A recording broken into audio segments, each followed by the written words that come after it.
전도학 삶과 성령은 역사하신다는 말씀입니다. 그래서 서론에는 우리 강단의 교사 헌신 예배 때 이렇게 다 주신 말씀을 우리 다시 한번 이렇게 각인하는 마음으로 다시 한번 서론의 말씀을 한번 PPT 띄워주세요. 교사 헌신 예배 때 우리 강단에서 이런 말씀을 주셨습니다. 하나님은 누구에게 어린 양을 맡기시는가? 요한복음 21장 15절에서 18절 말씀을 주셨습니다. 하나님은 이 어린 양을 누구에게 맡기시는가? 주님을 사랑하는 자에게, 주님을 사랑하는 자에게 맡기신다고 말씀하셨습니다. 그래서 네가 나를 사랑하느냐? 그래서 3번씩이나 네가 나를 사랑하느냐? 정말로 사랑하는데도 뭔가 찔리는 게 있어서 베드로가 고백을 못하는 거예요. 주님은 아십니다. 그러니까 정말로 주님을 사랑하지 않아서 도망간 게 아니고 너무 두려워서, 성령 충만 받기 전에는 사랑을 하는데 너무 두려워서 그랬던 베드로를 찾아오셔서 정말로 네가 나를 사랑하느냐? 그러니까 주님은 내가 사랑하는 줄 아십니다. 그러니까 그때 뭐라고 말씀하셨죠? 내 어린 양을 먹이라, 이렇게 말씀하셨어요. 그리고 어린 양을 먹이는데 마태복음 16장 16절 뭘로 먹여야 돼요? 주는 그리스도시요 살아계신 하나님의 아들이십니다. 오직 뭐요? 복음으로, 오직 그리스도로 우리 렘넌트들에게 각인 뿔이 체질되도록 하나님이 사랑하는 렘넌트, 우리가 사랑하는 다음 세대 렘넌트에게 오직 복음으로 각인 뿔이 체질 내리도록 정확한 복음을, 그리스의 복음을 아는 자에게 맡기셨고, 이 아는 자는 정확한 그리스의 복음을 우리 렘넌트에게 전달할 수밖에 없죠. 자, 주님을 사랑하는 자에게 하나님은 어린 양을 맡기십니다. 그리고 3번째, 우리 교사 헌신 예배 때 주신 말씀입니다. 분명히 하나님은 제자는 만들어지는 것이 아니고 태어나는 것이다. 그래서 반드시 그 제자를 하나님이 숨겨두셨다. 그래서 숨겨진 제자를 찾고, 교사는 그 숨겨진 제자가 하나님이 붙여주실 때는 그 제자에게 뭘 걸어라? 생명을 걸어라 말씀하셨어요. 생명을 걸어라. 그래서 우리가 그러면 어떻게 제자인지 아닌지, 우리가 뭐가 기준입니까? 도대체 제자가 아닌지. 제자는 뭐에 반응하죠? 제자는 복음에 반응하는 거예요. 지금 상황을 보는 게 아니야. 지금 육신적으로 뭐가 안 되고 이게 기준이 아니고, 제자는 복음에 반응하는 거예요. 어리지만 복음에 반응하는 제자, 그런 제자가 나오면 생을 걸고 세워야 되고, 그리고 우리가 현장에서 이 오직 그리스의 복음을 전하면 이 복음에 반응하는 제자가 있다는 것이죠. 그러니까 복음에 반응한 제자가 나오면 그 제자에게 생명을 걸어라. 우리 강단의 교사 헌신 예배 때 주신 말씀입니다. 자, 본론 1번을 보겠습니다. 본론 1번에는 소통에 대해서 말씀하셨습니다. 소통. 자, 스승과 제자는 뭐가 통해야 돼요? 소통이 돼야 되는 거예요. 소통. 근데 그 소통이 뭐냐면 언약적인 한이 소통돼야 된다고 말씀하셨어요. 언약적인 한이 소통돼. 디모데후서 4장 1절에서 4절. 바울은 정말로 이 제자를 찾고, 이 제자의 바울은 루스드라에 들어가서 이 디모데를 찾을 때 돌에 맞아서 죽을 뻔했어요. 근데 죽었다고 생각하고 바울을 성 밖으로 끌어냈는데 살았어. 그렇게 찾아진 제자가 뭐요? 디모데예요. 그러니까 결혼 안 했으면 바울이 사랑하는, 그러니까 영적으로 낳은 아들인 거예요. 자, 그래서 이 영적인 아들과 아버지예요. 그러니까 우리는 내게 말씀을 주고 양육하는 사람이 뭐예요? 영적인 아버지예요. 그리고 우리는 영적인 자녀 관계. 그러니까 이 영적인 이런 스승과 제자의 관계가 언약적인 뭐가 통해? 한이 통해야 된다. 2번째, 그리고 언약적인 디모데후서 4장 1절 4절에 언약적인 한이 소통돼야 된다.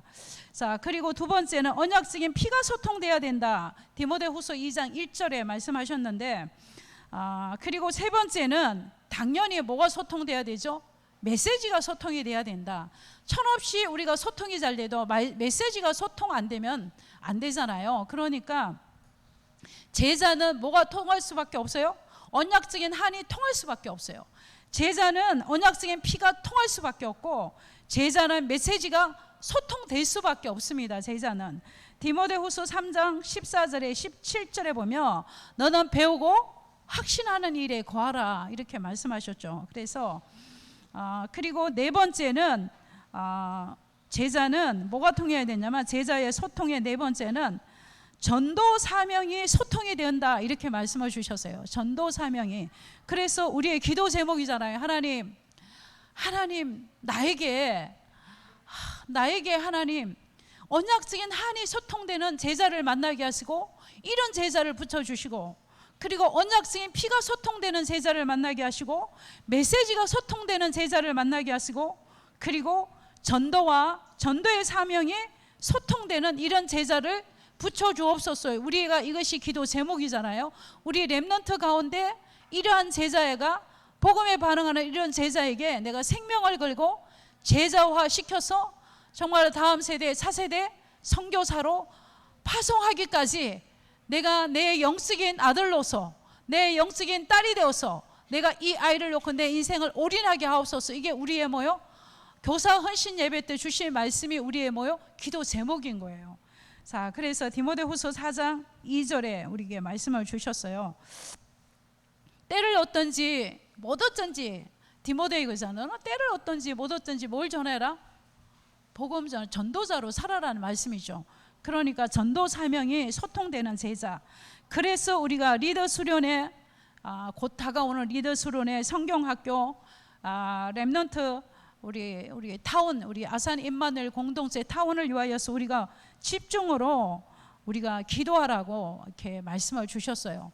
그래서 진짜 이 제자가 찾아지면 제자화시키고 현장화시키고, 그리고 이 제자가 뭐 할 때까지? 현장으로 파송받을 때까지는 완벽하게 교회 안에서 이 작품을 만들어야죠. 작품이란 것은 뭘 만드는 게 아니라 완벽하게 준비를 해서 세상에 나갈 완벽한 준비를 끝내서 세상으로 파송하라는 거죠. 그게 언제냐면 대학교 1학년 때예요.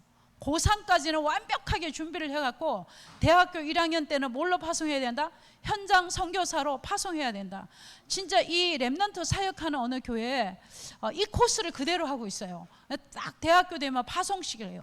파송식. 그러니까 대학에 딱 들어가면 전도자로서 현장화, 제자화 되어서 그 대학 캠퍼스에서 말씀운동, 생명운동하는 그러한 시스템으로 가는 그 총신 출신, 렘넌트 출신 목회자가 하나 있더라고, 저 전남 쪽에. 그래서 우리 동문 집중할 때 딱 나와서 이렇게 강의하고 포럼하더라고요, 이분이. 그러니까 이분이 이 말씀이 떨어지면 그 말씀을 붙잡고 막 기도하면서 그 말씀의 응답을, 뭐 되겠어? 우리 교회가 이런데 되겠어?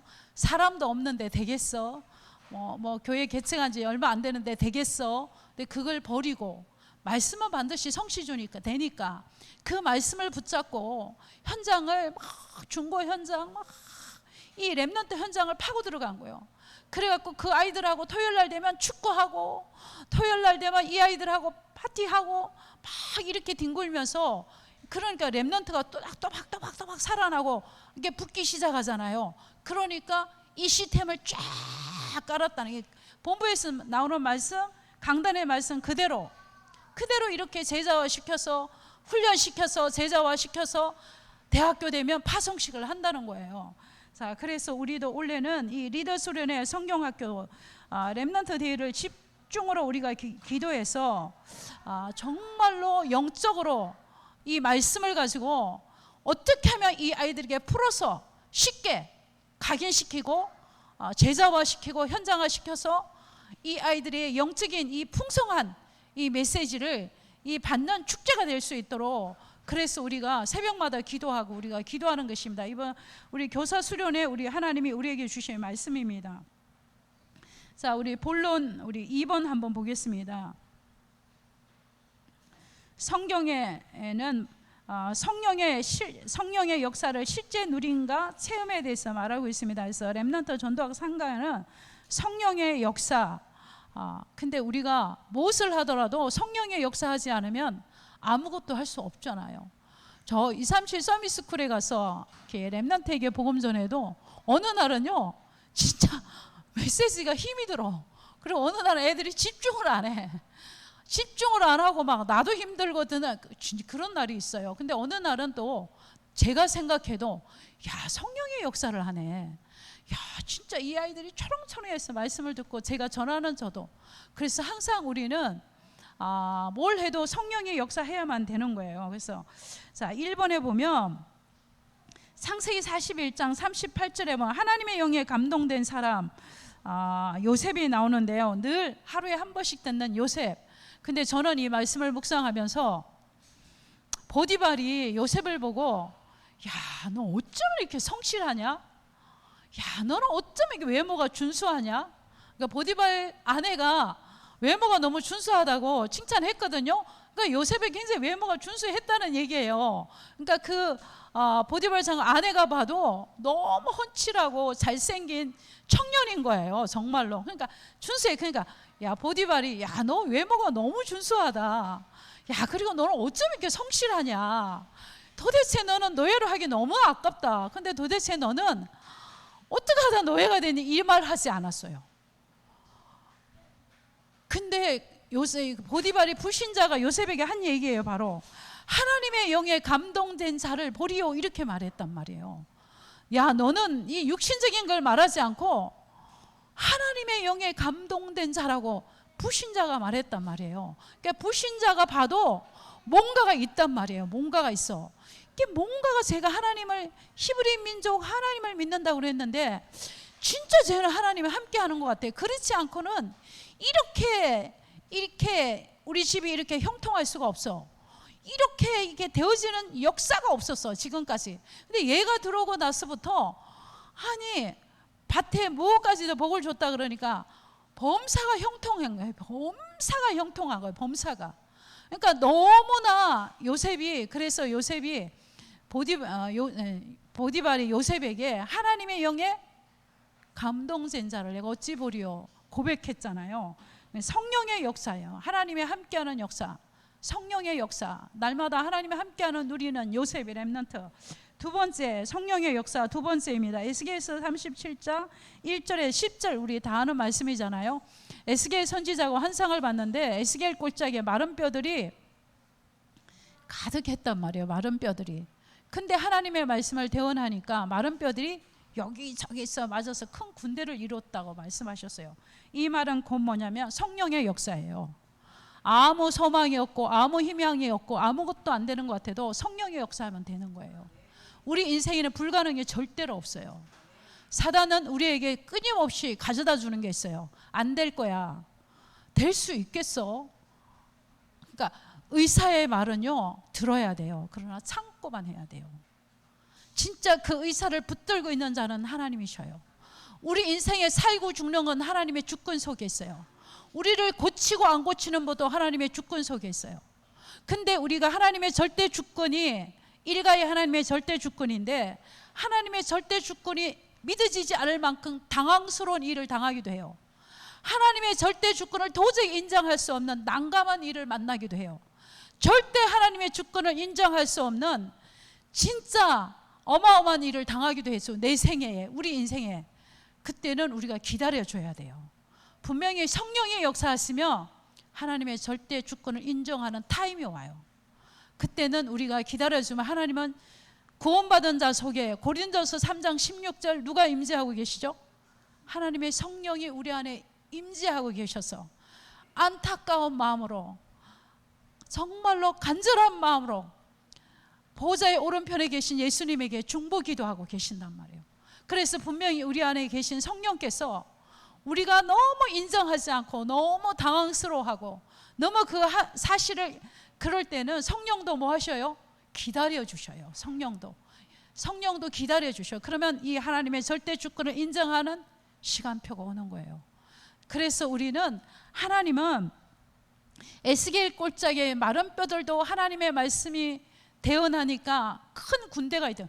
이스라엘 민족이 보기에는 다 포로로 잡혀가서 완전히 망하고 끝났어요. 그것도 1년도 아니고 70년 포로 생활에 뭐가 남아 있었겠어요? 끝났어요. 그런데도 에스겔 선지자를 통해서 끝난 게 아니라는 거예요. 하나님의 말씀이 너희가 복음을 회복하면, 말씀을 회복하면 에스겔 골짜기에 마른 뼈 갔을지라도 군대를 이룰 만큼 이스라엘 민족을 회복하겠다는 말씀이잖아요. 그래서 구원받은 하나님의 성도에게는 불가능이 없어요. 하나님은 가능케 하실 것이고 반드시 우리를 회복시키실 거예요. 그래서 절대 이것을 우리가 언약으로 믿음으로 잡고 이걸 하지 못하는 뭐의 싸움을 한판 싸워야 돼요? 흑암과의 싸움을 싸워야 돼요. 그래서 연약한 육신 진짜 믿음으로 붙잡고 낫는다는 전제를 버리고 안 낫고 내 문제가 해결되고 안 하고를 넣고 믿음으로 한번 선포하는 거예요. 믿음으로 문제가 해결될 걸 바라보고 선포하는 거예요. 만왕의 왕으로 만주의 주로 이 땅에 오셔서 십자가에서 죄와 저주와 사탄의 권세를 이기신 그리스도 이름으로 선포한다. 이 문제를 이미 치유되었다. 이 문제는 이미 해결되었다. 이 믿음을 가지고 우리가 선포하는 거예요. 내 영혼을 향해서 막 이렇게 선포하는 거예요. 그러면 정말로 하면요, 해보시라니까. 저는 증인이라니까. 최근에도 증인이에요. 이렇게 선포하면요, 성령의 흑암이 꺾여요. 이 문제가 해결되고 안 하고 아니야, 흑암이 꺾인다니까요. 흑암이 꺾이면 왜? 만왕의 왕이 되시고 만주의 주가 되신 그리스도 이름이 선포되는데, 하나님의 아들이 이 땅에 오신 것은 누구의 일을 멸하러 오셨어요? 마귀의 일을 멸하러 오셔서 십자가에서 만왕의 왕으로 사탄의 머리를 박살내셨잖아요. 여자의 후손으로 오셔서 그 언약을 붙잡고 사단이 가장 무서워하는 것, 창세기 3장 15절, 여자의 후손 그리스도, 이 그리스도 이름으로 선포하면요, 강한 자가 꺾여요. 흑암이 꺾이면 문제가 해결되고 안 해결되고가 아니라, 흑암이 꺾이면 뭐가 회복이 되냐면 감사가 회복돼요. 문제를 주신 하나님 감사합니다.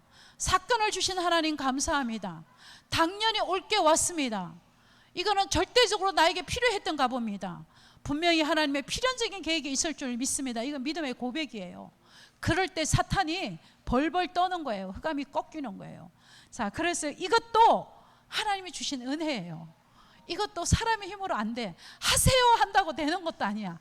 하나님이 우리에게 은혜를 주셔. 근데 우리 안에 계신 성령은 지금도 말할 수 없는 탄식으로 우리를 위하여서 기도하고 계시고 우리에게 힘을 주신다니까요. 그리고 우리가 그렇게 기도하기를 기다리신다니까요. 그러니까 그 말씀이 떨어지면 그 말씀을 붙잡고 한판 싸우는 거예요. 이미 그리스도께서 십자가에서 다 이겨놓은 거, 끝내놓은 것을 우리가 붙잡고 하기만 하면 되는 거예요. 하기만 하면 되는 거예요. 자, 그랬을 때 에스겔서 37장 1절에서 10절의 말씀이 지식이 아니고 이론이 아니라 우리 삶 속에도 그대로 뭐가 돼요? 성취된다는 말씀이에요. 내가 아무리 생각해도 이거는 해결될 수 없는 문제야. 아무리 생각해도 이거는 되지 않는 문제야. 근데 흑암이 꺾이고 강한 자가 꺾이면 성령의 역사하시면 된다는 것입니다. 그래서 우리는 성령의 역사를 성령의 역사, 그러니까 하나님의 나라가 임하면 되는 것이죠. 자, 성령 충만, 이사야 6장 1절에서 14절에 13절에 보면 이사야 선지자가 어마어마한 엄청난 영적인 체험을 했잖아요. 진짜 어마어마한 그런 영적인 체험을 했다면 하늘의 보좌에 계신 하나님을 보았잖아요. 그 스랍들과 어마어마한 거. 그리고 났는데 엄청난 시대적인 메시지를 줬단 말이에요. 그게 뭐냐면 이스라엘 민족이 망하는 것 같아도 안 망한다는 거예요. 뭐가 있다? 상수리 나무가 배임을 당하여도 구루트기는 남아있다는 거예요. 그 남은 자가 이 땅에 뭐요? 렘넌트라는 거예요. 그래서 이 시대적인 답을 이사야에게 주셨습니다. 그러니까 이사는 한마디로 뭐요? 성령 충만한 거예요. 그 시간에 성령 충만. 자, 네 번째, 마가다락방의 성령의 역사, 사도행전 1장 4절에서 8절 우리 다 알고 계시잖아요. 자, 예수님을 부인했던 베드로, 벌벌 떨고 있었던 그 겁많은 초대교회 성도들, 그 연약한 성도들이 성령의 충만함을 입은 거예요. 성령 충만함을 입으니까 우리말로 말하면 보이는 게 매는 게 없는 거예요. 그러니까 베드로 같은 연약한 자가 사도행전 4장에 법정 앞에서 외치잖아요. 오늘 우리 박준성이가 외친 거 오늘 천하에 구원 얻을 만한 사람 이름을 우리에게 주신 일이 없다는 거. 오직 누구만이? 그리스도 이름만이 우리를 구원하는 것이다. 대제사장들 법정 앞에서 성령 충만한 베드로가 담대히 하나님의 말씀을 외쳤어요. 사도행전 2장에 요엘서에 기록된 그 성령 충만함이 마가다락방에 임했단 말이에요. 그래서 이 성령의 역사, 불 같고 바람 같은 성령의 역사, 사도행전 1장 14절에 언약을 붙잡고 마가다락방에 모였던 120문도들이 100명만 받은 게 아니에요. 성령 충만을 119명만 받은 것도 아니고 120명 모두가요, 한 사람도 빠짐없이 다 뭘 받았어요? 성령의 충만함을 받은 거예요. 그래서 오늘도 새벽의 기도 수첩 엘리사의 장자의 갑절의 목이라는 말씀을 주셨는데, 자, 우리는 이 시대를 살아가는 렘넌트에게 뭐요? 갑절의 성령 충만함이 필요하고 우리에게도 갑절의 성령의 충만함이 필요하다는 말씀입니다. 자, 우리 본론 3번을 보겠습니다. 본론 3번입니다. 그러면 어떻게 성령의 역사를 체험할 것인가? 우리가 늘 체험하고 있잖아요. 자, 고린도전서 3장 16절, 성령이 어디 안에 계시고 우리 안에 내주하고 계시잖아요. 성령이 우리 안에 성전 삼아 계신단 말이에요, 주인으로. 그러고 나면 오늘 요한복음 14장 16절에서 17절에 신앙생활은 무엇이냐? 성령의 인도를 받는 것이 신앙생활이다.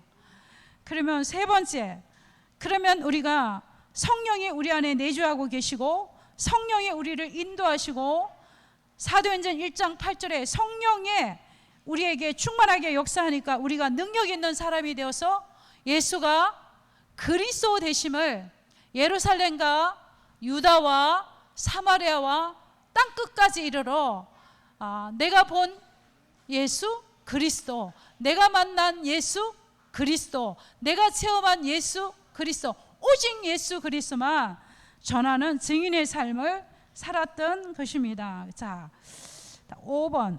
자, 이 성령에 붙들린 바울이었어요. 사도행전은 신약의 역사서예요. 그리고 사도행전은 성령행전이라고 하잖아요. 그만큼 성령의 역사에 쓰임받았던 증인들이 기록한 거예요. 바울은 사도행전 13장서부터 사도행전 27장 마지막 장까지 바울의 복음 전한 사도행전의 역사가 기록되어 있잖아요. 전에도 없고 후에도 없이 신약의 책으로 쓰임받았던 바울이에요.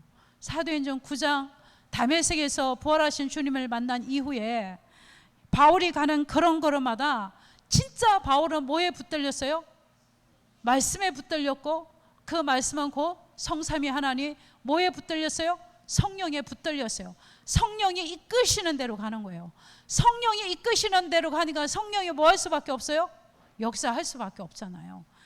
성령의 역사하니까 사도행전 13장 1절에서 2절에도 금식하면서 기도했어요. 뭐 받기 위하여서? 성령 인도 받기 위하여서. 그렇게 사도행전 13장서부터 제1차 바울의 전도 여행이 시작되었어요. 성령에 붙들린 바울, 성령에 잡힌 바 된 바울, 성령에 이끌림바 된 바울, 가는 곳곳마다 놀라운 성령의 역사가 일어날 수밖에 없는 바울이었던 것입니다. 사도행전 14장 14절에서 26절에도 자, 이 바울의 1차 전도 여행에서 성령의 역사한 이 어마어마한 일들, 사도행전 16장 13절에서 20절에도 자, 16장에서부터는요 바울의 2차 전도 여행이 시작돼요. 자, 그때부터 바울은 항상 뭐 하는 사람이었어요? 성령의 인도받기 위하여서 늘 기도했어요. 성령의 인도를 받으니까 성령이 뭐 하죠? 역사를 하잖아요. 성령의 인도를 받기 위하여서 늘 기도했던 바울을 통하여서 하나님 가는 곳곳마다 준비된 제자를 붙여주시고 가는 곳곳마다 성령의 인도받고 가면 제자들이 우리말로 하면 소복이 있는 거예요. 소복이. 사도행전 17장에도 성령의 인도를 받고 그곳에 갔더니 야손이 딱 준비되어 있는 거예요. 그래서 세워진 교회가 데살로니가 교회. 사도행전 16장 우리 다 아는 말씀. 빌립보에 누구요? 빌립보를 개척한 개척 멤버 누구죠? 루디아. 이렇게 복음이 증거되기 시작하여서 18장 1절에서 4절에 보면 누구를 통하여서 고린도 지역에 성령의 인도를 받아 고린도 지역에 갔을 때 하나님이 준비된 브리스가 아굴라 부부를 만나서 세워진 교회 고린도 교회. 자, 27장 24절에서 45절에 보면요. 자, 이 바울이 가는 곳곳마다는 자, 전 아시아에 복음이 증거되고 바울이 가는 곳곳마다 이 복음을 전하니까 아시아에 있는 모든 사람들이 복음이 듣고 기브인 헬란이 들어오고 아시아에 있는 모든 사람이 복음을 듣는 이 놀라운 성령의 역사. 자, 그래서 이 복음이 결국은 자, 이 복음이 자, 계시록에 나오는요. 루아디아 교회, 버가모 교회, 서버나 교회 쫙 이게 바울의 1차, 2차, 3차 전도 여행을 쫙 보면요. 가는 곳곳마다 제자가 준비되어 있고 준비된 제자를 통하여서 가는 곳곳마다 뭐요? 교회가 세워졌잖아요. 자, 그래서 성령의 역사하면 끝나는 거예요, 진짜. 그래서 우리가 자, 237의 서밋스쿨에 성령의 역사하면 끝나는 거예요. 자, 우리 대안학교에 성령의 역사하시면 돼요. 자, 우리가 가는 현장마다 성령의 역사하시면 돼요. 그래서 우리가 성령의 인도받는 것이 신앙생활이다. 이렇게 본론 3번의 말씀입니다. 간단하게 짧게 마치고 오늘은 초등부 교사가 이제 기도회를 인도하게 됩니다. 결론입니다. 우리가 진짜 성령의 역사할 수밖에 없는 뭘 받아야 돼요? 성령의 인도를 받아야 되는 것입니다. 성령의 인도를 받으면 성령의 역사하는 거예요. 그래서 굉장히 세미하게 이 바울은 가는 곳곳마다 이게 가다가 전도의 문이 막히고 이게 아니다 싶으면 멈췄어요. 멈추고 인도받기 위하여서 집중으로 기도하고 성령 인도받고 이러한 선교 사역을 했던 것입니다. 그래서 성령의 인도를 받으면 성령의 역사할 수밖에 없고 그래서 이 성령의 역사는 세움들을 언제 해야 되며 렘넌트 시기에 이게 성령의 역사구나. 이게 하나님이 하는 거구나. 우리 렘넌트 시기에 이것을 경험하고 체험하면 다르죠. 자, 그래서 우리 교사들은 우리는 언약을 전달하는 교사예요. 지금 보여지지 않는 눈에 나타나지 않고 보여지지 않는 언약을 전달하는 교사이기 때문에 우리에게 정말로 뭐가 필요해요? 성령의 충만함이 필요해요. 영적인 힘이 필요해요. 어떤 힘보다 나에게 필요한 것은 영적인 힘이 필요한 거예요. 그래야만 우리가 뭘 싸울 수 있어요? 영적 싸움을 싸울 수가 있는 것입니다. 자, 렘넌트 사역은 영적 싸움이에요. 이게 만만한 싸움이 아니에요. 이게 아이들이니까 그럴 것 같죠. 그렇지 않아요. 렘넌트 사역은 진짜 영적인 싸움이에요. 우리가 보이지 않게 이미 렘넌트 아이들은 문화에 흑암 문화, 사단의 문화에 잡혀 있어요. 그래서 우리가 영적인 싸움을 싸워서 날마다 거기서 이 아이들을 끌어내야 되는 거예요. 날마다. 그래서 우리가 날마다 이 영적인 싸움을 싸워줘야 돼요. 그러니까 우리가 특별히 렘넌트 사역자로 뭐가 있어야 된다? 영적 힘이 있어야 되는 것입니다. 자, 그래서 교사가 언약을 전달을 위한 영적인 힘이 있고 그래서 성령의 역사하는 사역이 되어져야 되는 것입니다. 렘넌트 현장에 성령의 역사하는 사역이 되어져야 되는 것입니다. 그래서 렘넌트 현장에 그래서 우리는 제가 이제 237 서밋스쿨과 이렇게 맡겨준 미션이 있으니까 계속 고민하고 기도하다 보니까 하나님은 교회 안에서 서밋스쿨을 하게 하지 않으셨어요. 현장으로 뽑아내셨어요. 그 현장이 237이 있는 현장이에요. 그 현장 중앙에다 갖다 놨어요. 그런데 우리 교회 안을 쳐다보면 안 돼. 이제는 우리는 어디를 바라봐야 돼요? 현장을 봐야 돼요. 현장. 그래서 우리의 사역의 포인트는 뭐예요? 237 TCK예요. 237 우리는 다민족이에요. 그래서 그 현장에서 TCK 다민족을 TCK 다민족 가운데 제자를 찾고 끊임없이 이 복음을 쏟아부어야 되는 거예요. 그래서 우리가 이런 방향을 잡고 이런 생각을 바꾸고 우리는 하나님이 그렇게 몰고 가시는 거예요, 우리를. 그러니까 237 서밋스쿨이 이렇게 사람이 보기에는 그래도 그렇지 않은 거예요. 날마다 그곳에서 예배가 되어지고 날마다 정확한 복음이 선포되어지고 정확한 그리스도가 증거되는 그곳이에요. 인생에 영유아 시대에 이게 각인된 건 절대 빠져나오지 않아요. 공부할 기회는 얼마든지 있단 말이에요. 그래서 오늘도 정말로 이 언약을 전달하는 교사들을 위하여서 기도해 주시고, 그리고 우리도 이런 영적인 힘이 있어야 성령의 역사하는 렘넌트 사역을 응답받아야 되는 거예요. 지금도 잘하고 계시지만 앞으로도. 자, 그래서 오늘 결론의 말씀대로 우리 교사 헌신 예배를 잘 정리해서 우리 기도 제목으로 삼으시고 성령의 역사는 이렇게 말씀을 전달했습니다. 기도하겠습니다. 하나님 감사합니다. 하나님은 누구에게 어린 양을 맡기시겠습니다. 주님을 사랑하는 자, 정확한 복음을 가진 자에게 하나님은 숨겨주신 렘넌트를 붙여주신다고 말씀하셨습니다. 이 일에 교사는 생명 걸고 제자를 찾고 세우는 일에 올인하게 하여 주옵소서. 우리의 렘넌트 사역이 성령의 역사할 수밖에 없는 그런 사역이 되게 하시고 성령의 인도받는 사역이 되게 하여 주옵소서. 24시 주님을 바라본 기도의 비밀 속에 하나님의 맡겨주신 어린 양에게 오직 그리스도의 복음을 전달하는 최고의 영적 서밋을 키워내는 모든 교사들이 되게 하여 주옵소서. 예수 그리스도 이름으로 기도합니다. 아멘.